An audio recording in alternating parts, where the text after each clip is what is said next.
For example, have you ever found yourself having maybe a relapse? So maybe you've been working on yourself for years, you get therapy, you read about toxic family systems, you learn how to set boundaries, you do all of this stuff, but then maybe you have a relapse, something happens, and you kind of fall back to your old ways.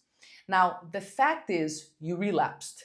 But what do a lot of ACONs do? A lot of adult children of narcissistic parents will interpret that as, oh, if I relapsed, then that means that none of my effort, actually was worth anything. It means that I'm useless. It means that there's no way to change my life or better my life.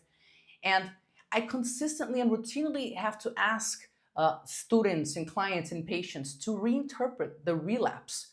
I ask them, does it mean that nothing you've done has been worthwhile?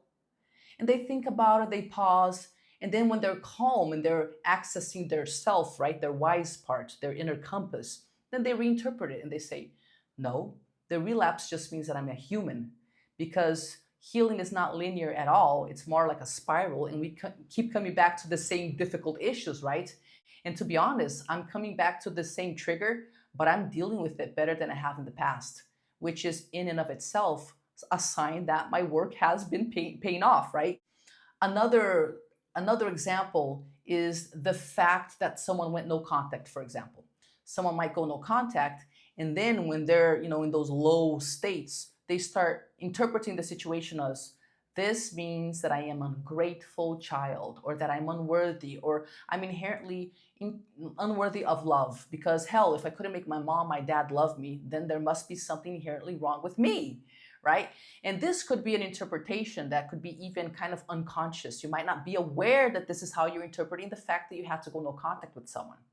So I would ask you to reinterpret the situation. If you go no contact with an abusive family member, does that mean that you are unworthy of love?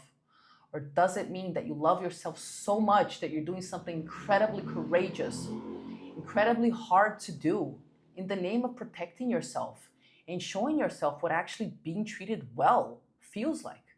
Because when we start treating ourselves well, all of a sudden we set the bar a lot higher. And then we compare the way that we treat ourselves to the way that people are treating us. And all of a sudden, toxic behavior doesn't make sense.